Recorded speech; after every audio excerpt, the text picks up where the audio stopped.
This is what happens when the fourth turning meets fifth generation warfare.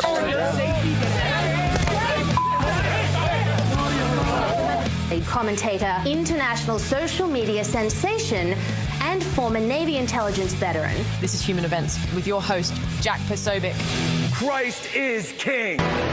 The Houthis claiming attacks on 2 Saudi oil tankers as the Iran-backed group's blockade threatens shipping in the Red Sea, forcing other oil tankers to change course. I hope that they'll stop. They shouldn't really do that. They got suckered into this by the Iranians. You know, the Houthis largely were smart and stayed out of all this throughout the conflict, but they now apparently have gotten themselves suckered into this, going after Saudi Arabia and their ships. I hope that will de-escalate, because I think the Houthis, frankly, got snookered into this thing by the Iranians. Right. Sources told CBS News this was coming, a landmark agreement between the U.S. and Saudi Arabia to allow Saudi Arabia to develop a civilian nuclear program on its soil. And just a short time ago, in the past hour, the administration confirmed it with an official announcement saying that there's also an agreement to have bilateral safeguards in place, and that these agreements, quote, advance U.S. and regional security by upholding high standards of nuclear safety, security, and non-proliferation, and strengthening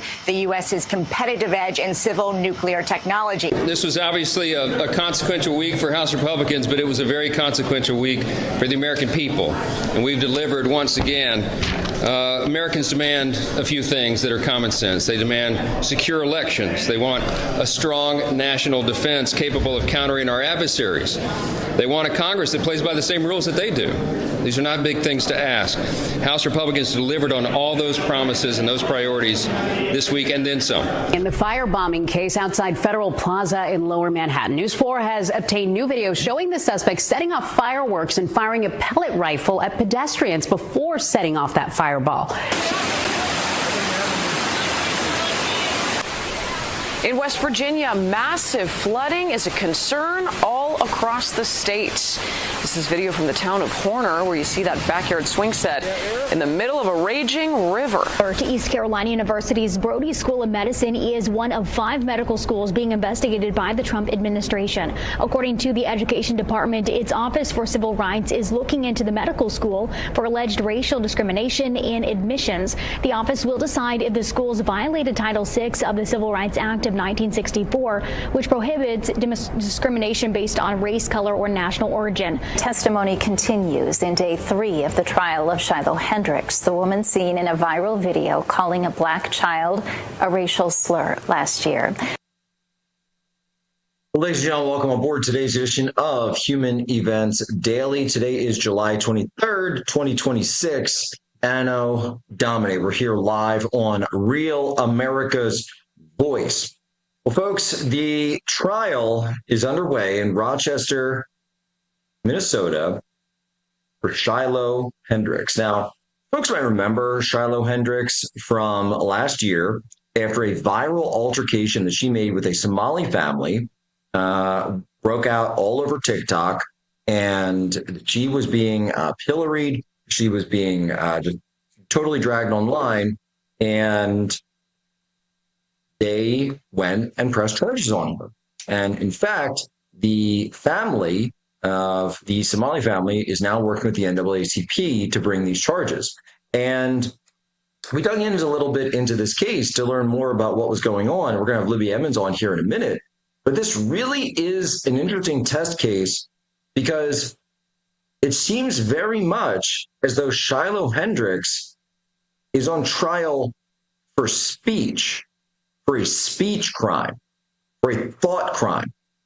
Not because she threatened someone, not because she was assaulting someone. No.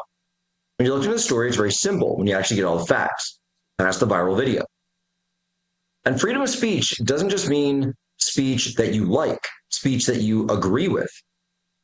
Sometimes it means stuff that you disagree with. Sometimes it means speech that you consider rude, speech that you wouldn't actually use yourself. I personally do not. I don't teach my kids to speak like that.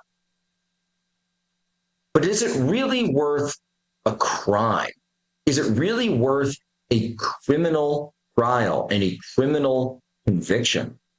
That seems to be what's going on here. Like, do we really want to put someone facing all of this, facing all of this to, a mom who was defending her son, or someone had another kid stole her son's lunch away. She was chasing him down.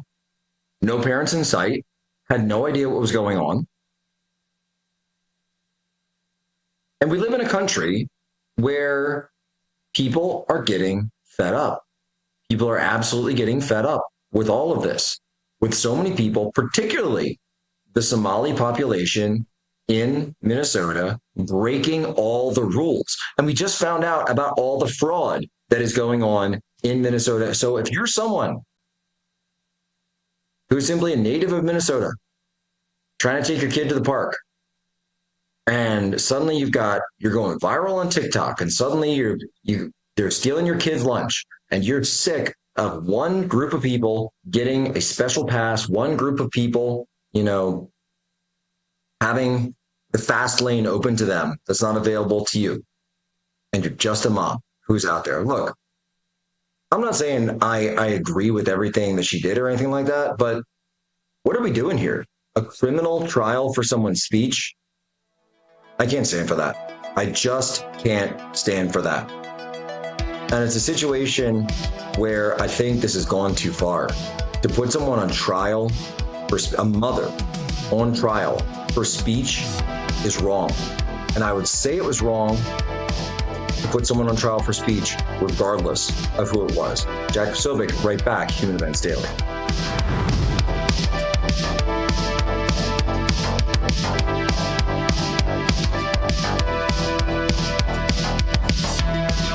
Life insurance is a wonderful asset, but what happens when you no longer need it, or you can't afford it? When it's breaking, we're moving. Breaking news. Breaking news. News doesn't sleep. At Real America's Voice, we don't get to crash or lose focus. That's why we drink Soldier Fuel and take Go Pills to stay ahead of the chaos, because we do this for you. Go Pills and Soldier Fuel locked in. Go Pills are packed with neurotransmitter support. Soldier Fuel has no sugar, so no crash. Now that's a game changer. Mic on, lights up. Soldier Fuel keeps me dialed right in. Both are used by the U.S. military every day. Built by Patriots for Patriots. And they're now available to you. This is huge. Scan the QR codes below and order your supply today. Hear that pop? So good. Go to buysoldierfuel.com or search on Amazon. This is performance fuel. Clean energy, sharp mind. That's how we do it at RAV. Visit buygopills.com and get 15% off automatically. Go Pills and Soldier Fuel. Let's go. Real America's Voice is growing, and now it's all in one place. Introducing the new and improved RAV app, built for access, community, and choice, not paywalls. Here's the key. RAV is still free to watch. No sign-in, no membership required. Your favorite live streams, breaking coverage, and video on demand are all right there. Free, just like always. For the War Room Posse, we have to be a force multiplier on this. We have to stick the landing. In the White House, in the Oval Office, you're crushing it, my friend. And if you want more, the members section is your backstage pass. Get exclusive behind-the-scenes photos and videos, insider moments from the studio and the field, and early access to new content before it goes public. Members can also unlock special experiences like virtual meet and greets, member-only auctions, and select event access, plus commercial-free viewing of certain shows inside the app. It's not just an app, it's a community. Download the RAV app today. Find it in the App Store and Google Play. Hi, my name's Paul Foyer. I'm Foyer04 in the Getter Chat. I love RAV for all the Getter, all the War Room Posse, and all of you guys. Love y'all. Bye.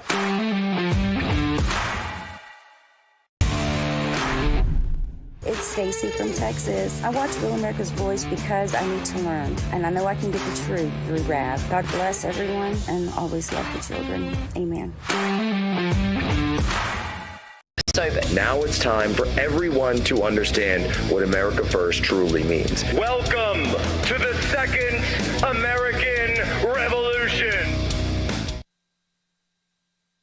All right, folks, Jack Posobiec back live here, Human Events Daily, Real America's Voice. Folks, America just turned 250, and we are not celebrating weakness. We are celebrating freedom. We're celebrating strength in the greatest country in the world. Here's the crazy part, though. 250 years later, we're still here. Drinking whatever the government decided to put in our water, fluoride for your teeth, chlorine to keep things clean, well, that's not a decision I want someone else making for my family. That's why I use Cove Pure to purify my water. Over 209 million Americans are on fluoridated water right now. And here's what the science actually shows.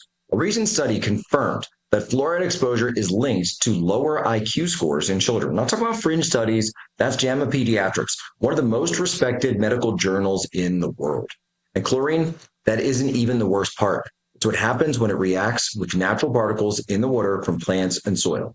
It creates chemical byproducts called THMs, which the government itself calls probable human carcinogens, linked to disruption of your gut and cancer. Sure, states are moving on this. Utah and Florida banned fluoride, but that process takes years. Your kids, your family, they're drinking this water today. You need something that works now, and that's what the Poso family uses. We use Cove Pure. Cove Pure is certified to remove up to 99.9% of contaminants. Fluoride, THMs, pharmaceuticals, PFAs, anything that isn't water gets filtered out. And I love how easy Cove Pure is to use, how great the water tastes. My kids, they call it super water. I'm actually serious. They do call it super water. They always fill it up right before they go play sports or something. They're like, give me the super water, Daddy. I say, well, of course, super water for you. And actually, at this point, they don't even ask for it anymore because they've kind of figured out how to get it out themselves. So they just go and they don't go for soda. They don't go for juices. What they go for is the super water out of Cove Pure. And it gives you that peace of mind that you know that you're in control of what your family drinks. So don't wait for the government to catch up. Take back control of your water. And in honor of America's 250th, Cove Pure is giving the Human Events Daily audience $250 off if you use our link, COVEPURE.com/Poso.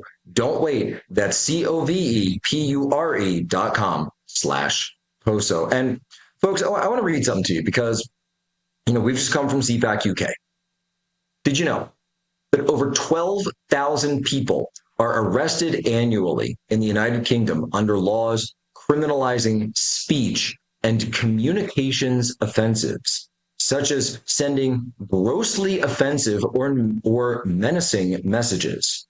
That means with the data that you can track back, this is data from the Times of London, 30 to 33 people a day. So 33 people a day are arrested in the United Kingdom over speech. I just met one of them at CPAC UK.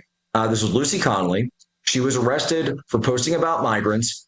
She was sentenced to 3 years in jail. This is a mom. A young mother was sentenced to jail for posting about migrants. And by the way, this was in the wake of the Southampton murders, where a migrant had just gone in, had run into a little girl's dance recital or dance studio where they were singing or listening to Taylor Swift songs and started stabbing little girls and killed 3 of them. That's UK. 33 people a day, 12,000 per year. So when I see something like Shiloh Hendrix, and I get it, people are going to say, oh my gosh, Jack, what are you doing? Are you defending use of the N-word? Are you doing all this stuff? How dare you? You can't do that. I said, no, listen to what I'm talking about. I don't want the United States to become the UK where we start locking people up for the basis of speech. We're going to bring on Libby Emmons now because, Libby, you've been checking this story out, and you, of course, are a huge warrior for freedom of speech. Yes, and this is something that I'm very concerned about. This isn't the only case either. As you mentioned, this is going on in Europe and in the UK, and it's even coming to Canada. A recent legal watchdog report came out saying that Canadians were being contacted at their homes over things that they'd said on social media following the passage of a hate speech law. And these were things they said far before the law even went into effect. So this is something of concern. In the United States, of course, we do not have hate speech laws. The very notion is anathema to our First Amendment rights, and we would absolutely not tolerate such a thing. I certainly hope. Of course, the socialists are gaining control, and what they can't control physically, they want to control mentally, and that's something they're probably going to start working on. But yes, this Shiloh Hendrix case, really fascinating. She went to trial this week. She's charged with counts of disorderly conduct. These are misdemeanors, but she would face up to 90 days in jail as well as a hefty $1,000 fine. And she's being prosecuted because of what happened on a playground. She's sort of the canary in the playground of the Minnesota Somali fraud situation. And there are so many different elements to this case. No, and this is why I want to dig into this. I want to look at the nuts and bolts of it. We have to look at the actual case as well, look at the actual details, but at the same time, we have to be cognizant of the context. And the context is this is the United States of America, and we have freedom of speech. And that doesn't mean speech you like, and that doesn't mean speech you agree with, and speech that's pretty all the time and friendly and flowery and super cordial. This isn't like afternoon tea speech. Okay, it means freedom of speech. It means we don't put people because here's the problem, right? And Libby, this is what I said, and I tweeted this out, and I said, well, this is an example of the anti-white system at work, because of course it's a white person who gets put on trial for speech in this case. That I can think of hundreds, thousands of times where people have gotten into a fight at the park, or people have hurled insults at each other in public, but you don't go to jail for it. But you notice the first one they put on trial is a white mother. Mm-hmm. Yeah, and that's what's going on. And if we look back at the circumstances of this case, it starts out with something that every mom can relate to. This woman went to a park near her home in Rochester. She put her bag down, her diaper bag down. She's chasing her 18-month-old son around the park. Another kid, 8 years old at the time, his dad says that he's autistic to the point where there was a GPS monitor on him, courtesy of the Rochester Police Department, because of how often... Wait a minute. Sorry, wait. The police put a monitor on a child? Yes. The father testified that there was a monitor on his son, courtesy of the Rochester Police Department. He was there with 3 kids. The 8-year-old, I believe, was the middle child. Okay, so the father testifies that he has this child, he knows there's issues, and that there's a tracker on the child. Okay, I'm just going to go with that. And yet, for some reason, he wasn't completely on top of this boy the entire time, if he knew that he had issues like this. Yes, and also the father, who is Somalian, was speaking through a translator, and through that translator told the court that his 8-year-old autistic son with an ankle monitor does not know how to follow rules. So this boy went into the diaper bag, Shiloh Hendrix's diaper bag, pulled out a snack apparently and stuffed it in his mouth. His dad testified again through the translator that his child is very curious and likes to take things and test them out with his mouth. So that apparently is what the child had done. Miss Hendrix was angry, went over to the child, hurled these slurs at the child, and then was filmed by a third party, another Somalian man who was at the park, who then taunted her and urged her to keep saying it for the camera. And she did keep saying it. He posted it on the TikTok. And it wasn't until that video went viral and 10 days after the initial playground incident that the father of the 8-year-old contacted first the NAACP in Minnesota, and the NAACP told him to contact the police, which he then did. The NAACP then launched a fundraiser for this father. There's a lot to unpack there. And there really is. One of the things that I definitely want to ask is, so you just said that the father was testifying through a translator. So do we even know if this Somali family speaks English at all? No, we don't have any understanding if they speak English or not, which kind of leads to the question of how they understood what she was saying in the first place. Right. And perhaps they didn't. And that's why, as you say, they didn't contact anyone until the NAACP got involved. And that being said, though, the father in all of this, the father seems like the key to all of this to me. That as a dad, I know, and I've taken my kids to the park. We've all, as parents, taking your kids to the park. You know that you're responsible for your child's behavior. You are the one who's responsible to make sure that your child is not, overtly picking on other kids or messing with their little brothers, or certainly, by the way, not stealing from other children. That, to me, is incumbent on the father. And even more so if, as you say, the father knew that their son had all of these issues. Yeah, I agree with you on that. And when you take your kid to the park, as you know, as I know, as parents all across this country know, you often have to put your stuff down so that you can chase after your kid, you know, and there's this unspoken rule, not just in the playground, but in the law where it is spoken, where you don't go digging around in other people's stuff and steal their things. This was the rule in Brooklyn playgrounds where I took my son when he was little. We'd put our stuff down on a bench or at a picnic table or even just in the corner of the park, and you go chase your kid around. That's what happened. So you should be able to trust the other people at the park to not go into your stuff themselves, and to certainly not let their kids go into your stuff. That is what we expect living in a high trust society, and that trust is being eroded. And what's interesting too about this. Yeah, no, I'm coming up on a quick break here. I was going to say it's this old system we used to have called the honor system that used to be enforced by parents, where, you know, myself, and I'm sure you as well, Libby, that if you saw your kid rooting around in somebody else's bag, you'd probably smack him. I know I would. I'd go right behind the head. I'd be like, get out of there. Exactly. and then we go straight to push-ups, and we just go straight to push-ups in our household. So we go, you know, I'd be like, just start pushing. Just start pushing, boy. You get right down there and start pushing. If you ate something, then it's on. It's absolutely on. All right, Jack Posobiec right back. Real America's Voice, Human Events Daily.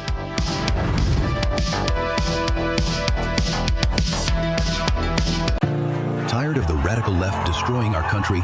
Looking for a real conservative alternative? When it's breaking, we're moving. Breaking news. Breaking news.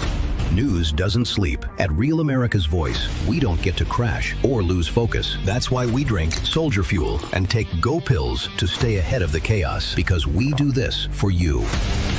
Go Pills and Soldier Fuel locked in. Go Pills are packed with neurotransmitter support. Soldier Fuel has no sugar, so no crash. Now that's a game changer. Mic on, lights up. Soldier Fuel keeps me dialed right in. Both are used by the U.S. military every day. Built by Patriots for Patriots. And they're now available to you. This is huge. Scan the QR codes below and order your supply today.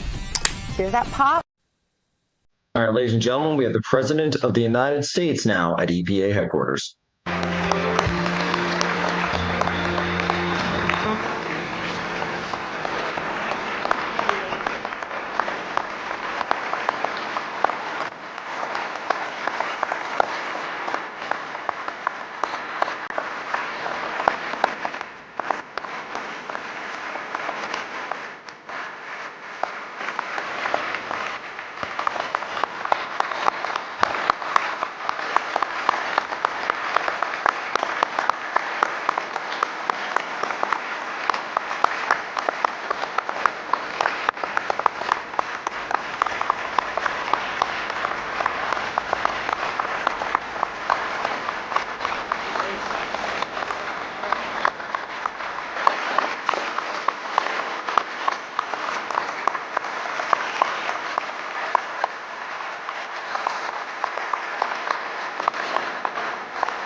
Well, thank you very much, everybody. I heard about this group, and they said, could you come over and run over and say a few things? And I said, absolutely, I will. And they gave me the lowest seat I've ever sat in. I think, you know, they said that. They do that on purpose. I don't think it was Chris that did it. I'm just trying to compare them. Chris wouldn't do that, but it happens. It's really an honor to be with you, tremendous people, and it's a really important subject, so I wanted to be here. I'll say a few words, and then I'll head out, and you'll handle it, and it's something you're very familiar with. But the people in the room are real doers, real amazing It's an amazing group. We're here today to continue the incredible progress we're making in communities nationwide to ensure that as new data centers go up, and they're going up all over, electricity bills for American families will actually come down. You know, you're going to be building your own data centers, and you're going to be building your own electric plants. You're essentially becoming a utility like Con Edison in New York, but maybe at a level that nobody's ever seen before, because we've seen some of the plants that they're building are absolutely incredible. They're absolutely incredible. They're electric plants, electric manufacturing plants. It's hard to believe, but you need double the electricity that we have right now, maybe even more than that, to really fulfill what you want to do. We're leading China by a lot, and using our old grid would not have worked. And I came up with the idea that, you know, build your own plant. This way nobody can complain. You won't call me and say what a terrible job I'm doing, because we have a 200-year-old grid that's not the best in the world. You look at some places, you take a look at California, you have brownouts and blackouts every weekend. The last thing they're going to be able to do is supply electric at numbers. Nobody's ever explained to me why it's so much electricity, why you need so much, nor did I care that much, to be honest with you. All I know is you need more than double what we produce right now. Think of it. So we produce tremendous amounts of electricity for every business, and this industry needs more than double that amount. So we're letting you build your own with the Trump administration's ratepayer protection plan. The American innovators and consumers thrive to win together because we're insisting that AI data centers and big tech companies pay their own way, and that's what they're doing, and they're happy to do it because this way they're going to be able to function and function brilliantly. They're going to have a lot of electricity left over, and they'll put that into the grid, so we'll actually end up with more electricity. The rates are going to go down. As president, I've always said that America's goal must be to dominate the future, and that includes being the #1 superpower in artificial intelligence. So important. And this is, I think, bigger than frankly, I think it's bigger than the internet. It's bigger than anything anyone's seen thus far. Maybe someday there'll be something bigger than this, probably will. But I think up until this point, AI is probably the biggest thing anybody's ever seen. And whoever wins that race is probably going to win, period. And again, we're leading China, and we want to keep it that way. President Xi is coming over on September 24th, and we talked about it when I was over in Beijing, and we'll be talking about it again. But he was very impressed with the job we've done, because ordinarily, you know, they don't have any problem with electric. They build a lot of electric. They don't do environmental impact statements. They just say, you want electric, we'll build it. They don't use too many windmills. They make the windmills, but they don't use them. They do it the old-fashioned way in many ways. The United States never settles for second, and we don't under this administration. I can tell you that. You see that because we have the hottest country right now anywhere in the world. We live by the motto, America First. That's what's made us very strong, and we're leading China and all other countries by a lot in AI and just about every other category, including crypto. We want to stay in front in crypto. They'd love to take that over. So many other things they'd like to take over. They're highly competitive, if you haven't noticed. But thanks in part to this incredible technology boom, investments are pouring into the United States from all over the world. $19.2 trillion, creating hundreds of thousands of jobs. So think of it, $19.2 trillion in 12 months. Okay, and the previous administration had less than $1 trillion in 4 years. I would say that's an improvement. Do I get credit for it? No. But no credit. Think of that. It's a 19.2 in 12 months versus less than 1 in 4 years. It's hard to believe, right? But that's the way it is. No credit, but we just keep chugging along. But as I say I get no credit for anything, and then I look around the Oval Office, I said, oh, but we're in the Oval Office, so I guess we do get credit. But less than 2 years ago, our country was dead. And I've had this said by so many leaders. They use the expression a little bit different sometimes, said differently, but meaning the same thing. They say, sir, less than 2 years ago, your country was dead, and now you have the hottest country anywhere in the world.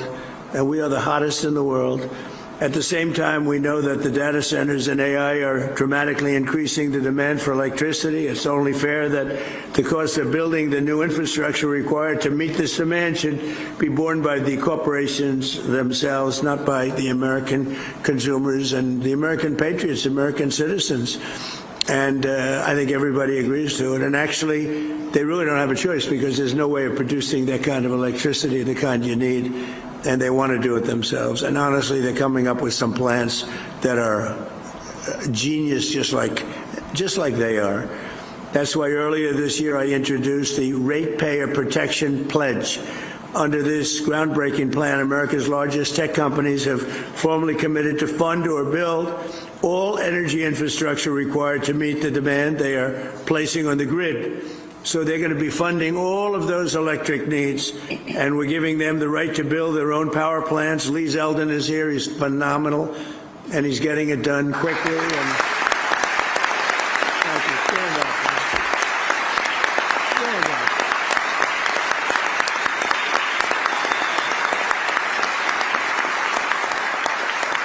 He is phenomenal. He's incredible. He's an MVP candidate, I will tell you.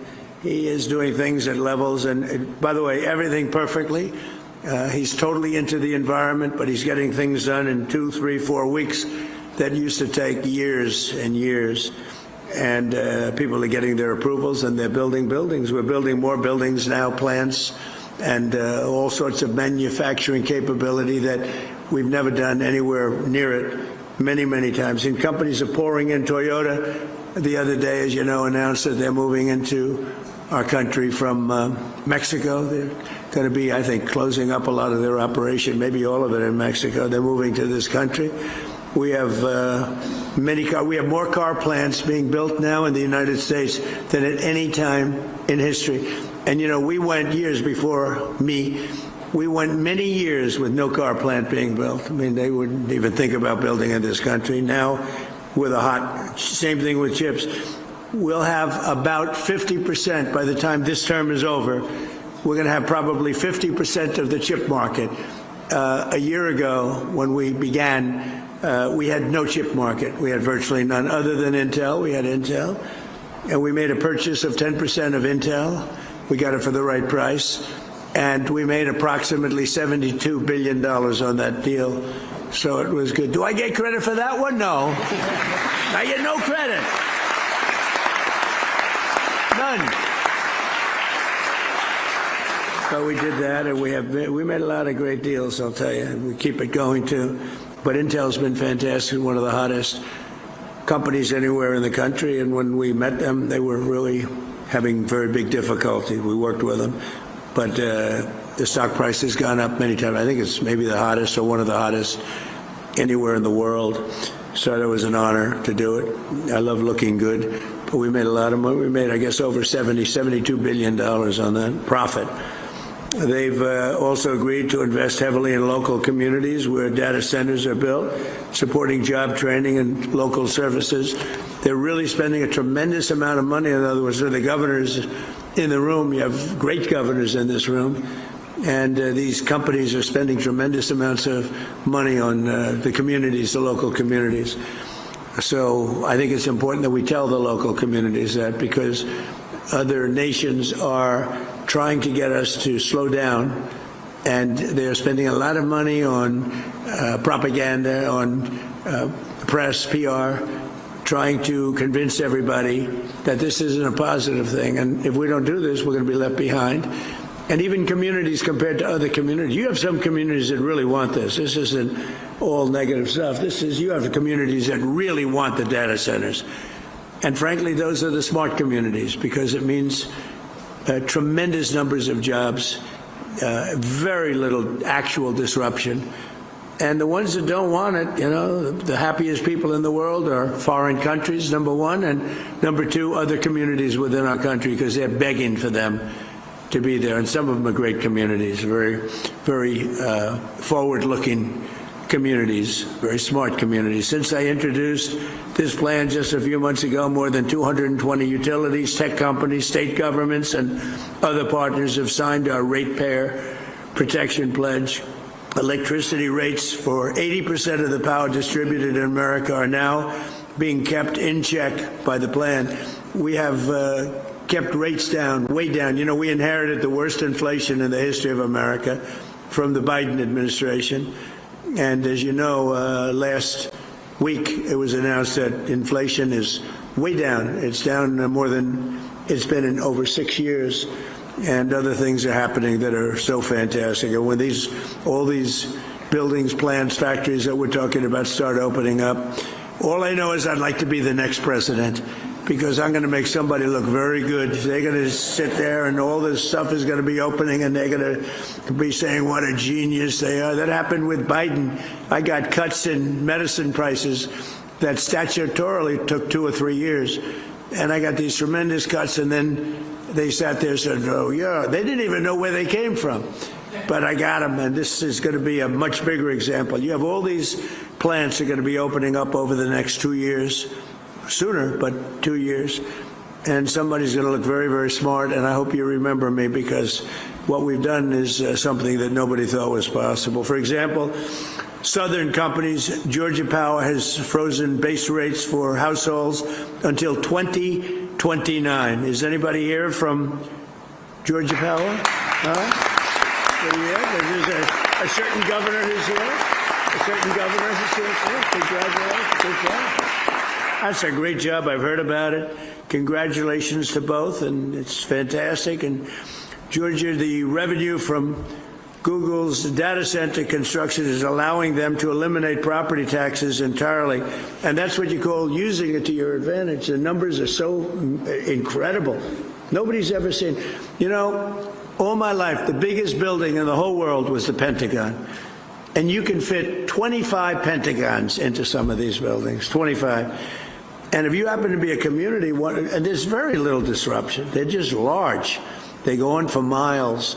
And frankly, if you like certain types of things, they're incredible to look at, to see that we could do something like this. But they also throw off tremendous amounts of money for the community. And when you look at Georgia and you look at the revenue, think of that. Revenue from Google's data center construction is allowing them to eliminate all property taxes. Did you know that, Brian? That's not bad, right? So thank you very much. Great job. That's a great job. And you probably had some negative stuff, a little heat. Oh, we don't want a data center. Usually those are the people that actually want them, and they'd like you not to build them. Because you know what? If it doesn't go to you, and if it doesn't go to Georgia, as an example, it's going to go someplace else. And those people are very happy to get them, too, the smart people. American Electric Power now projects that their customers will enjoy as much as $16 billion in cost offsets for consumers thanks to their data center contracts. $16 billion. So think of that. That's cost offsets. In Iowa, Alliant Energy data center deals. Where are you, Alliant? Alliant, where are you? Are you here? Thank you. Data center deals are allowing them to freeze electric rates for consumers for at least 5 years. So your rates are going to stay the same or lower. In Louisiana, there's a guy looks like he's from Louisiana to me.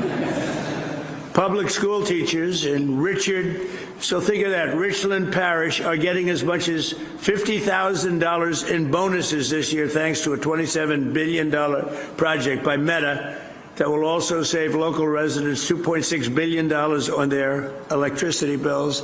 Their electricity is going down in less than that.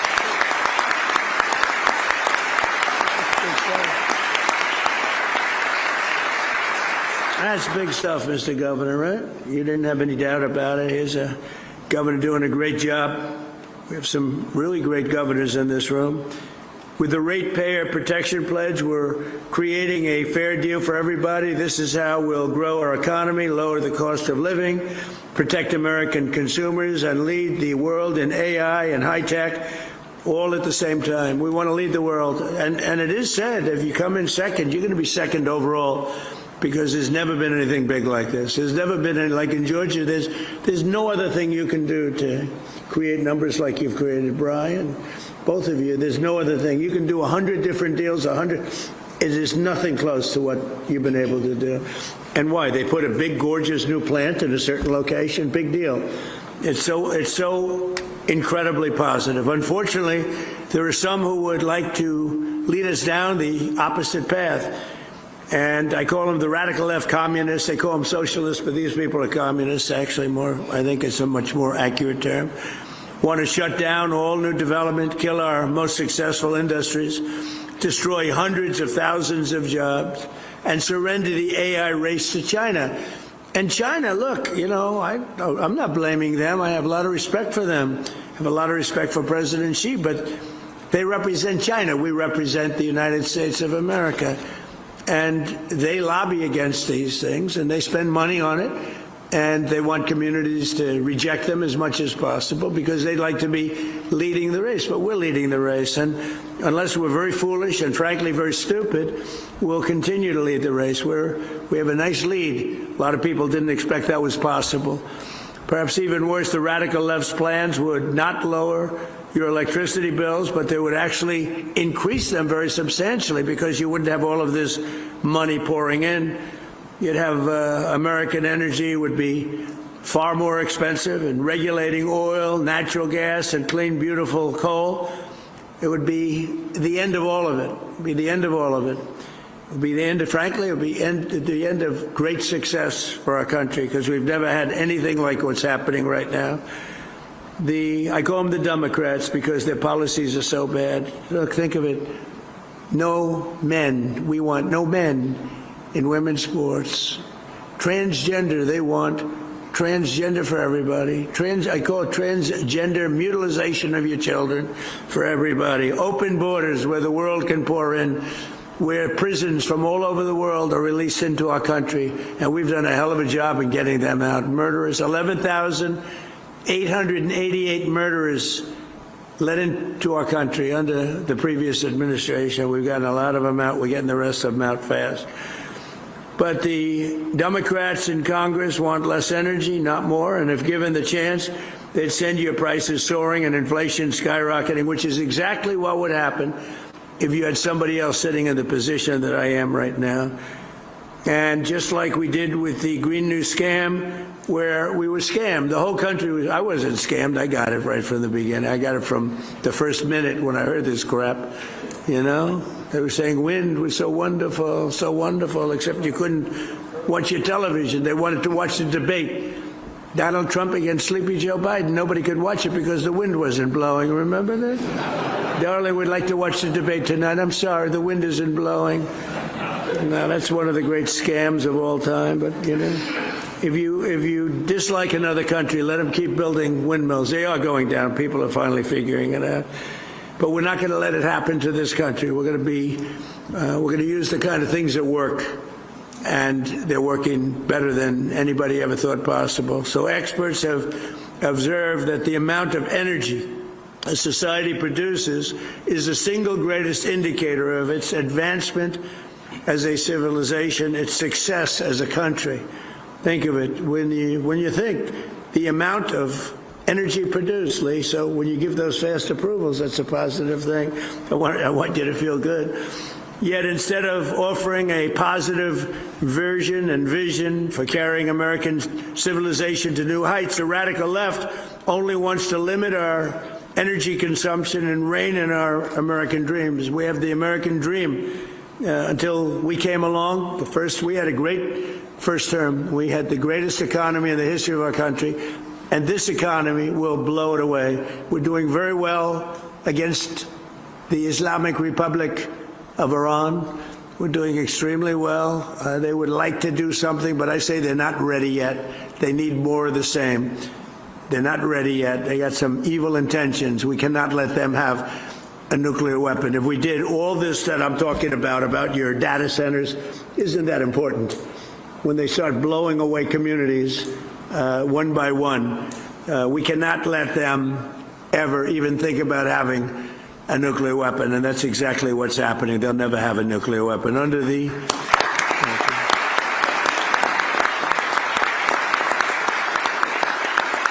by the way, this should have been done by they've been saying 47 years now for about 3 years, but this should have been done for 50 years by other American presidents or other countries. Didn't have to be us, but it seems to, if we don't do it, nobody else is.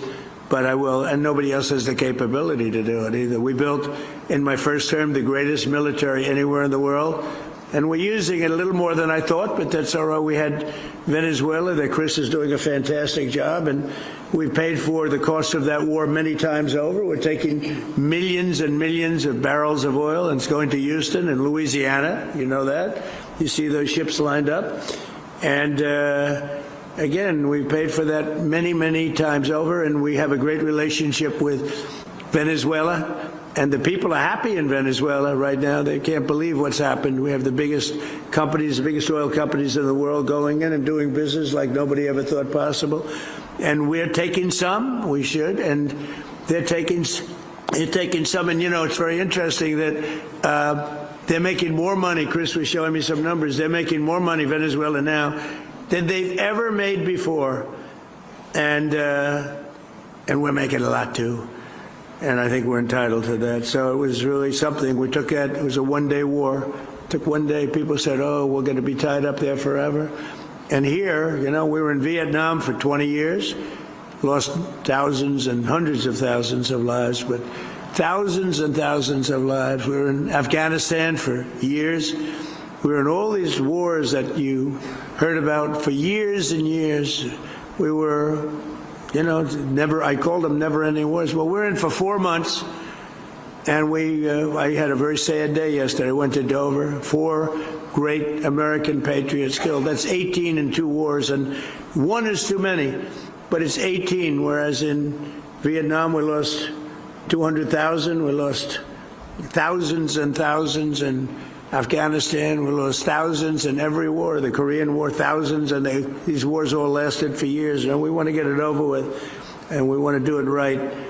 But we have to do what we came to do, and that's we can't let these people, very violent people, we can't let them have what they want, which is nuclear weapons. It came from all of this success, came from innovation and ambition and drive. In this country, we build the future fearlessly and confidently so that America always will be strong, prosperous, and dominant.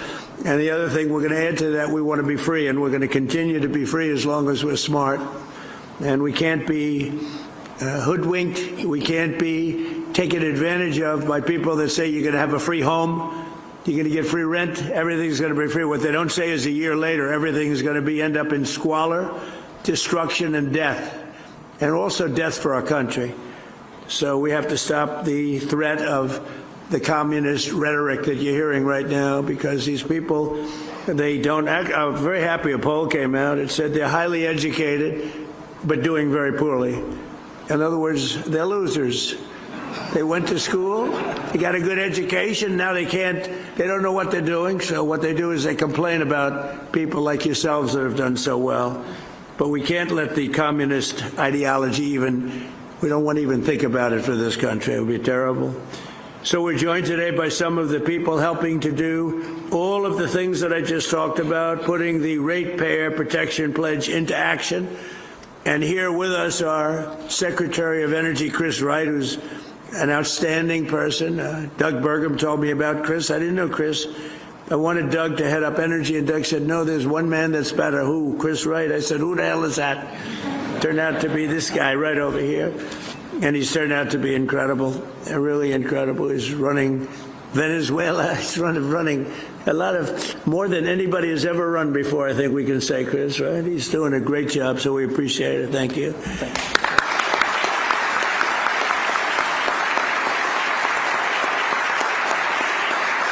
A friend of mine, the governor of Louisiana, Jeff Landry, popular guy, really smart, street smart and book smart, which is a rare combination, by the way. We have the governor of Nebraska, Jim Pillen, who's done a fantastic job. He's where's Jim? Is there any someplace? Where are you? Oh, hello, Jim. You're looking good. You don't change much? You don't change much. How's Nebraska doing? Good? Do they still like Trump in Nebraska? I think so. Huh? We had a very good night 2 nights ago in a place called Arizona. We're 14 out of 14. And we're doing that kind of numbers in Nebraska. I think we're doing those numbers everywhere. And it's all based on common sense. You know, we're conservative, we're this, we're that, whatever you are. The most important thing is we're people of common sense. We want to have strong borders. We want to have good education. We want to have low taxes. We want to have a great military. We're people of common sense. And if you do that, you'll be very successful at politics. Governor of Idaho, Brad Little, thank you very much, Brad. Governor of Georgia, Brian Kemp. Thank you, Brian. Great honor. Entergy CEO, Drew Marsh. Drew, thank you very much, Drew. Thank you, Drew. Great job you're doing. Southern Company CEO, Chris Womack. Chris, there he is again. Chris, I didn't know that was your name. I just saw you. I said, that's a smart guy because you did that big job making people in Georgia rich, right? That's Meta President Dina Powell, who's been my friend. She was with me for 4 years in the White House. And I called up Mark. I said, you hired the right person. You got the right person. So great, Dina. We're proud of you. Columbia County Commission Chairman Doug Duncan. Doug, thank you, Doug. Congratulations. Job well done. And Sheldon Jones of Louisiana's Richland Parish School District. And thank you very much. Good job. You know him, don't you? Huh? Thank you. I heard you're doing fantastically well. And again, Lee Zeldin, who's been so outstanding. So, thank you. So I want to I just want to leave you by saying that it's an honor to be here.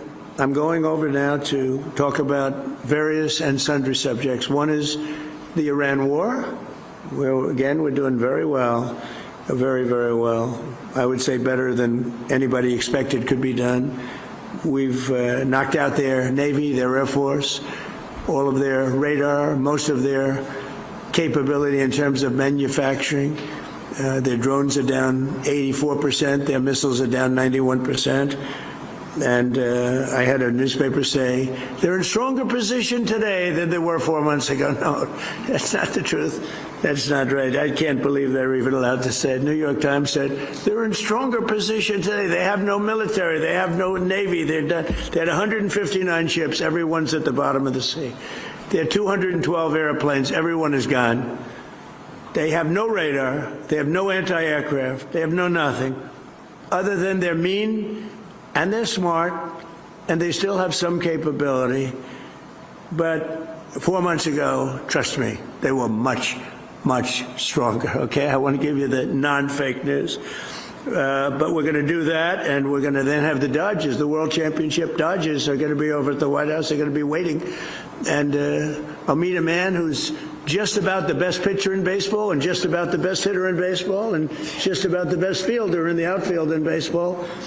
And needless to say, I guess he had a game where he pitched a almost perfect game, and he had 2 or 3 home runs in that game, and they said it was probably, I said, you know, never seen that. Only Babe Ruth. Babe Ruth was a great pitcher, and he was a great hitter.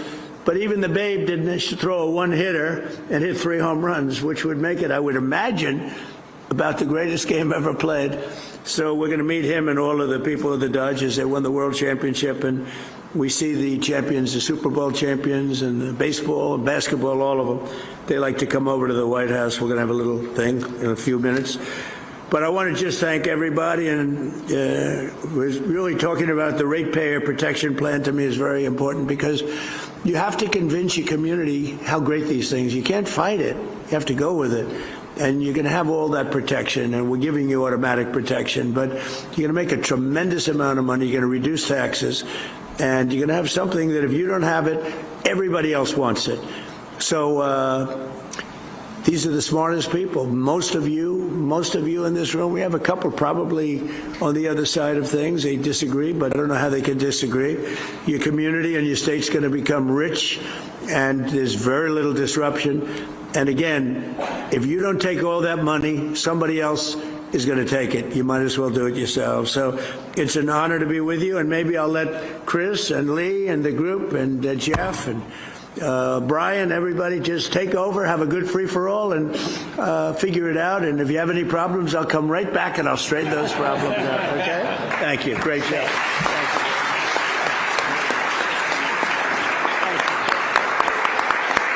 you.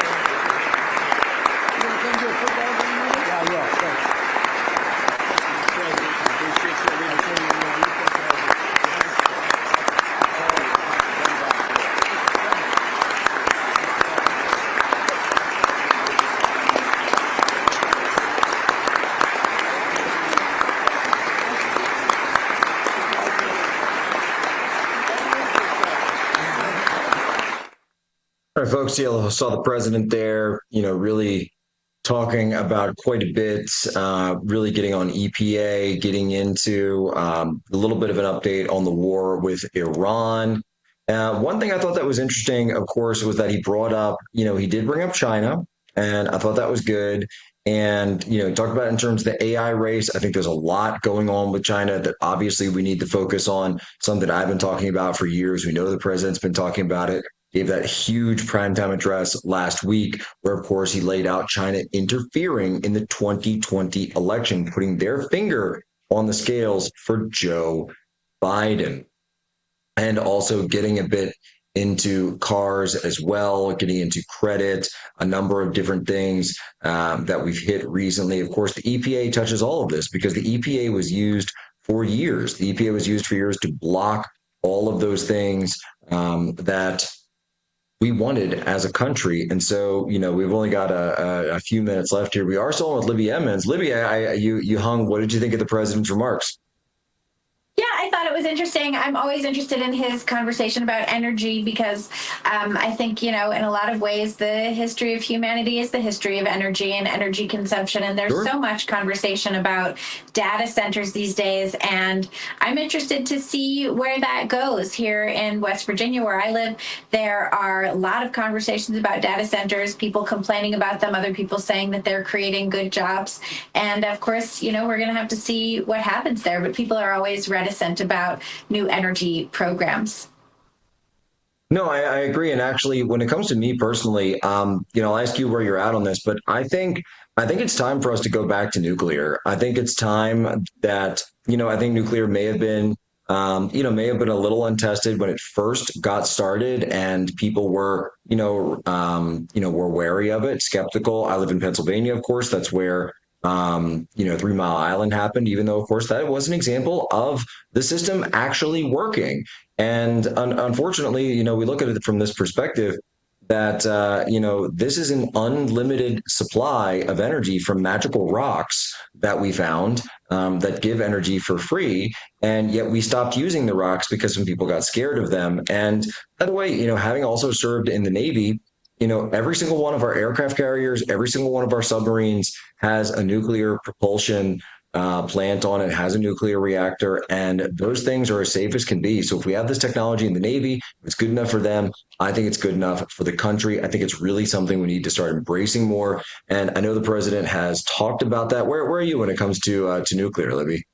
I'm totally with you on that. I think nuclear energy is the energy of the future. We should be embracing that. And if you look at our history, there was whale oil and then there was coal. Coal was better than whale. Oil was better than coal. And it's time for the next iteration of power that we can use. And this is the kind of power, nuclear energy, that can see us into all kinds of new technologies and new efficiencies. Solar and wind just aren't going to cut it. And additionally, they take up a lot of land resources, right? I mean, a solar energy situation, it's miles of this stuff and it just takes over the land. Wind turbines, once a wind turbine breaks down, you can't recycle it.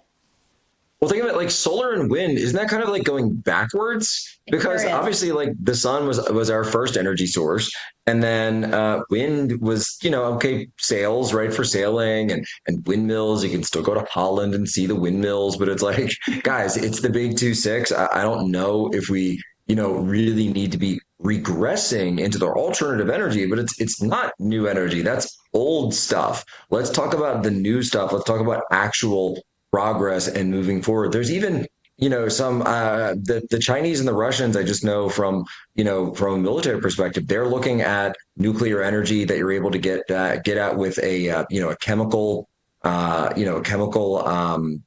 breakdown, chemical reaction. So looking at to build mini reactors for different submarines and undersea applications that they have. So really, really important stuff.